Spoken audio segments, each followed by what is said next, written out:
Hello, and welcome back to Watering the Books, a podcast to help you better your library. I'm your host, Sophia Lopez, and today we'll be talking about inclusive collections for kids and young adults. We'll be using Aiden Thomas's The Sunbearer Trials, Jennifer Dugan's Some Girls Do, Angie Thomas's The Hate You Give, and Sonia Sotomayor's Just Ask, Be Different, Be Brave, Be You, as focal text to help us answer, what does holistic diversity look like within a collection? Starting with Aiden Thomas's The Sunbearer Trials, we have a YA fantasy and romance novel that is the first in a duology. Thomas has created a world loosely based on Mexican and Chicano culture with a magic system and world borrowing elements from Aztec religion and aesthetics that represent his Mexican heritage. The main character, Theo, is a gay trans guy, and there are other examples of queer representation among the cast.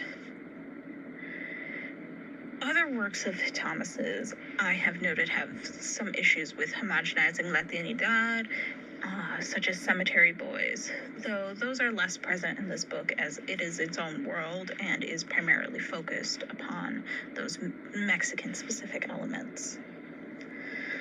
There is a bit of colorism afoot in some of the descriptions of the characters, trending towards our main characters being more light-skinned as opposed to more antagonistic characters or even just less relevant side characters being described with darker skin. This book challenges many assumptions that people have about practices like binding among trans people and how it is both a necessity and can be harmful in terms of medical health of the ribs and lungs. It also challenges assumptions about the Spanish language and gender and employs many uses of gender-neutral Spanish language. Overall, this book was probably the least comfortable for me to read as a transmasculine Latino.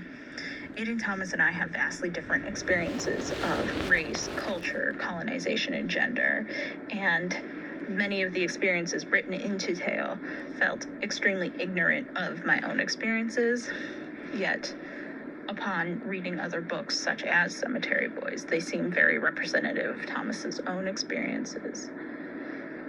Just going so far as to say, even though on paper Thomas and I have the same identity, it could be there's an array within that identity of how people feel. Angie Thomas's The Hate You Give is a YA standalone, though there are other follow-ups and companions that have been released. It is realistic fiction, and Thomas is telling a grounded story about the intersections of class and race and police brutality in the United States from the perspective of a teenage girl named Star. This book challenges assumptions by its utter frank and realness in depicting Black experiences, with pulling little to no punches for the sake of white readers. I found that the highlighted contrast in the worlds and code switching that Star has to do between her majority white school versus in her neighborhood that is all Black people, to be very informative and provocative and highlight the disparity in how different communities view different issues. This book clearly resists any dominant narrative about policing within the United States and any other issues brought about to the Black community by the U.S. justice system, such as the imprisonment of parents and such. Some Girls Do by Jennifer Dugan is a teen romance that lacks racial diversity but deals with topics of class and sexuality within its main lesbian couple. Many of the interpersonal conflicts of the book come from Ruby's outward perception as a social pageant queen or her desire to stay in the closet, partially driven by her need for a community college scholarship. This is contrasted with Morgan's out and proud identity and being on track to become a varsity athlete at a Division I school. The book challenges assumptions about outward appearance while engaging with concepts like chosen family and child abuse. This book, while a tropey romance, resists the idea that there's one sort of lesbian, whether it is the very acceptable for straight audiences sort of femme lesbian seen in media like The L Word, or a very stone butch stereotype of lesbianism.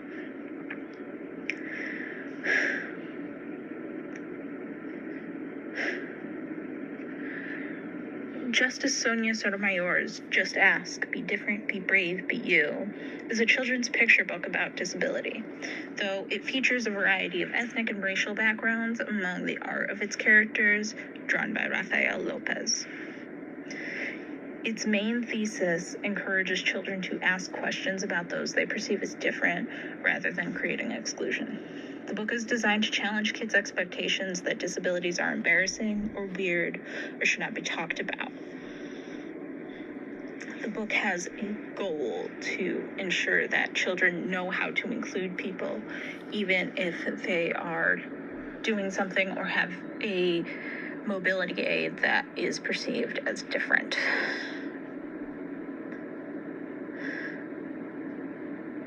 All four of these books include different types of representation, from a colonial avoidant fantasy to a fluffy romance by and for lesbians, to a very surface level introduction for kids, to a hard and complicated text that reflects the real world.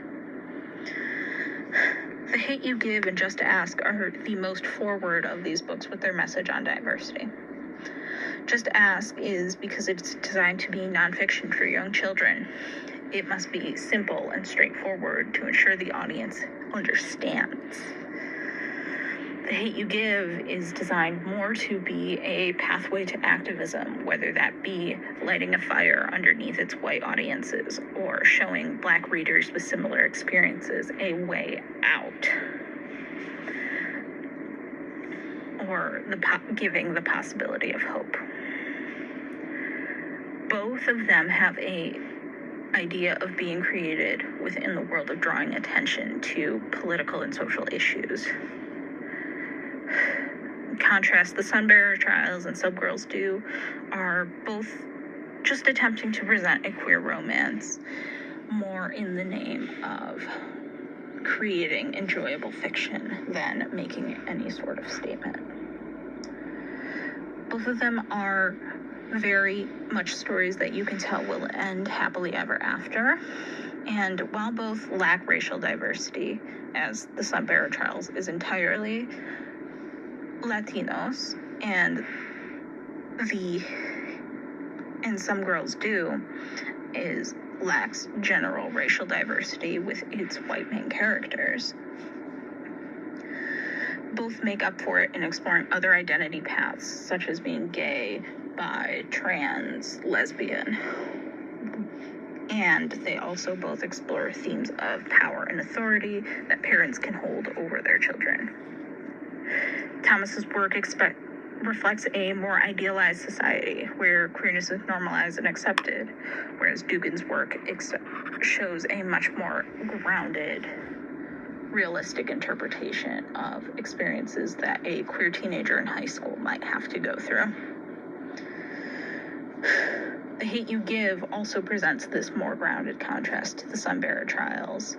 Sunbearer Trials attempts to give Latina representation in a world that is devoid of the colonization that created Latin America.